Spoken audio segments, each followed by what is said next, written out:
Good morning, Board of Panels. To our panel chair, Miss Christine Charmaine G. San Jose, ma'am. To our content panel, Miss Renalyn Texon, ma'am. And to our technical panel, Mr. Wendell Castillo, sir. A pleasant morning to all of you. We, Johnson Kadukoy and Miss Jesslyn Walat, together with our advisor, Miss Kathleen Glo Feliciano, will present to you our developed application entitled Computer-Aided Instructional Material in Learning Common Ailments Remedy.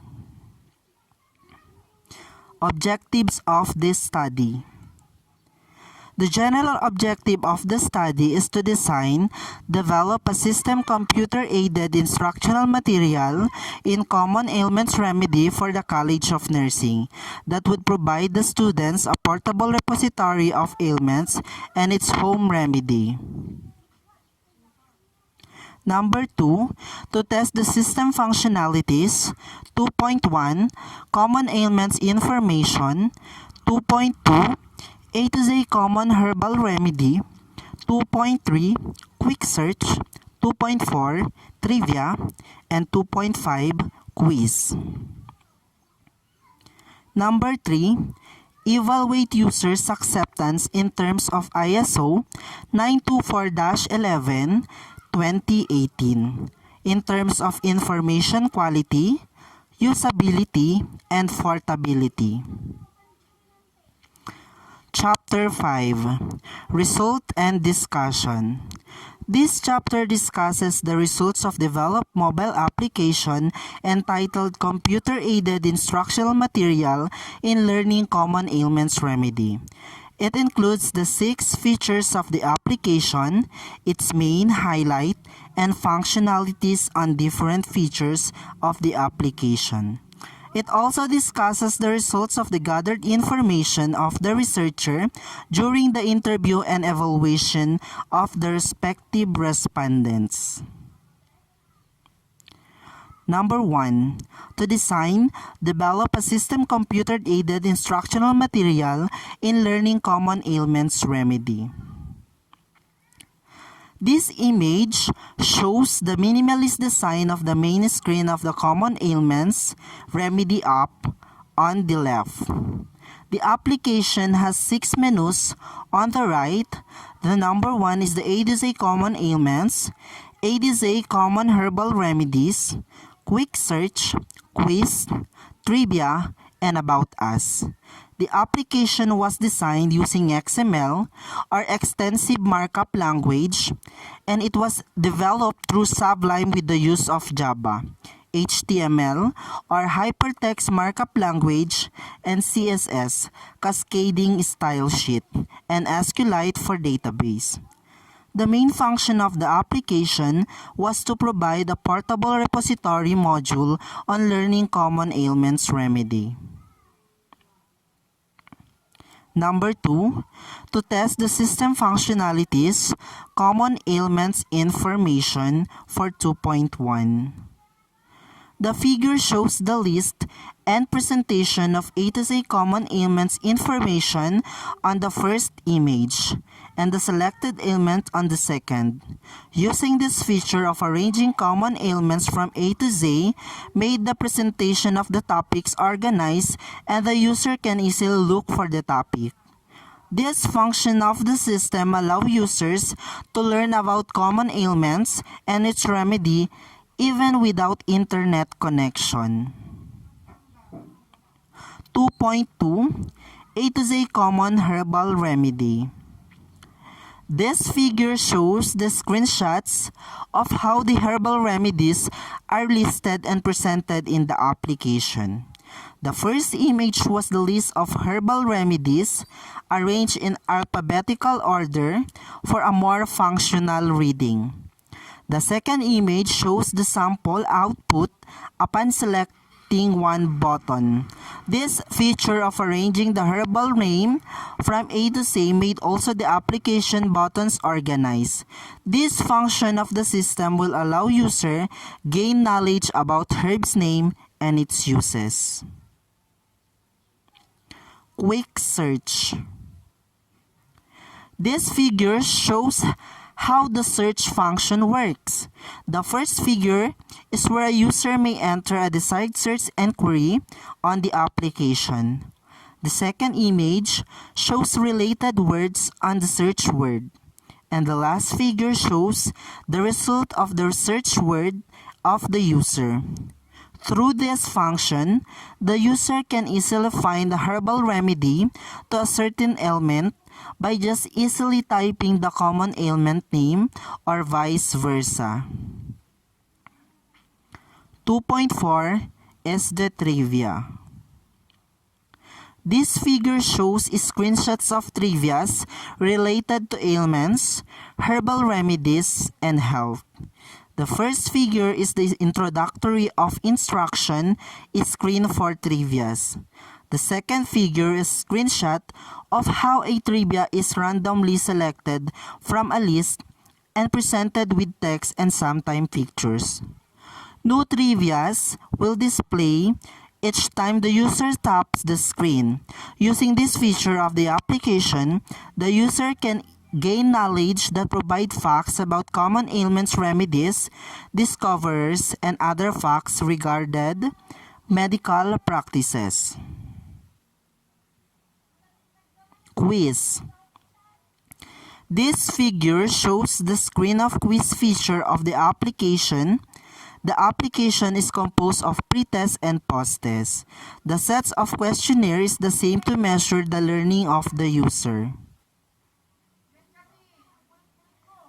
Number 3, evaluate users' acceptance in terms of ISO 924-11 2018. The proponents used the ISO 924-11 of 2018 in evaluating the system. They used the perception test, which measures an individual understanding or responsive to the system. The researcher used Google Form to create a questionnaire that is related to the study in order to measure the level of users' acceptance on the applications in terms of information quality, usability, and portability. The system was presented and evaluated by 60 students, 2 faculty of College of Nursing, Isabela State University, Echage Campus. The results of respondents' evaluation was shown.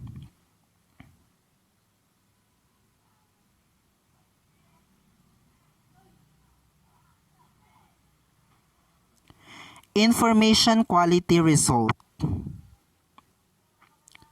The image shows the evaluation result for information quality criterion. The system obtained a total mean value of 4.45, equivalent to agree. Based on the evaluation of the respondents, the system was proven that all the collected information or data that was included on the application was accurate, authorized, correct, reliable, and unbiased. This result means that the system information quality satisfied the users as to the quality of information indicated on the Caimcal mobile application. Usability result. The image shows the evaluation result for usability criterion. The system obtained a total mean value of 4.71, equivalent to strongly agree.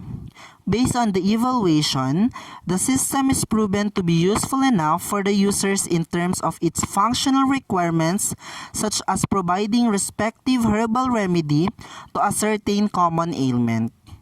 This result means that the system usability requirements satisfy the users as to the usability of the Caimcal mobile application. The portability result.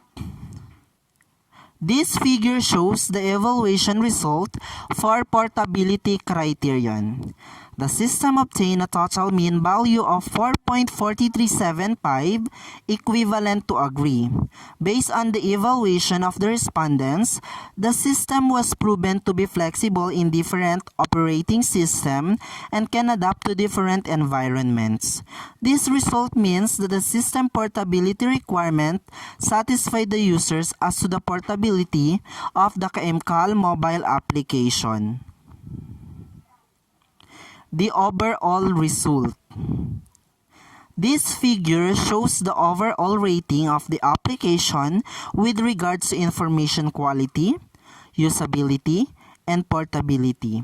Garnered a total grand mean of 4.5325, which is equivalent to strongly agree.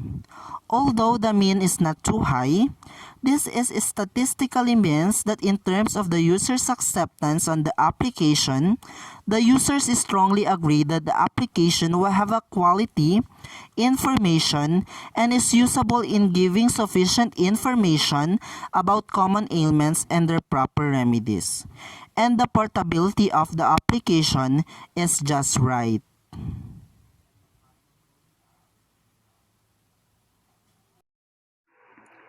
Chapter 6, Summary, Conclusion, and Recommendation. This chapter summarizes all the activities in the development of the study, which include the tools and the model that were used. It also contains the result of the evaluation by the respondents and recommendation for future works. Summary. Title: Computer-Aided Instructional Materials or CAIM in Learning Common Ailments Remedy. Problems. Number 1. Lack of learning materials used by the teachers regarding common ailments remedy. Number 2. Limited online resources about common ailments and remedies, and limited internet connections and resources online are difficult to find. Number 3. Some students have lack of interest. Number 4. Lacking of resources when the student undergo on-the-job training and medical mission and deploy on remote and rural places. Number 5. Seminars and lessons are not interactive, while copies and printouts are also limited. Solution. Proposed project entitled Computer-Aided Instructional Materials in Learning Common Ailments Remedy. Conclusion. The researchers conclude that the developed application will be a great help to the student and faculty of College of Nursing and can be used by the OJT students on their field training, especially on remote areas. This application focuses on the information about common ailments, common herbal remedies, and trivia facts that is related to the practices. The evaluation of ISO 924-11 of 2018 in terms of information quality, usability, and portability was evaluated and was accepted by the students with a grand mean of 4.5325, which means that they are strongly agree for the information quality, usability, and portability criterion.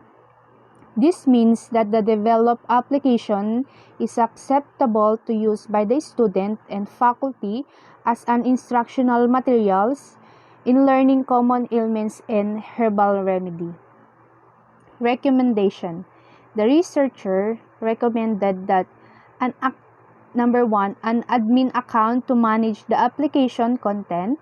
Number 2, common ailments quiz game. Number 3, an online version for updating the content of the application. And that's the end of our presentation. Thank you and God bless.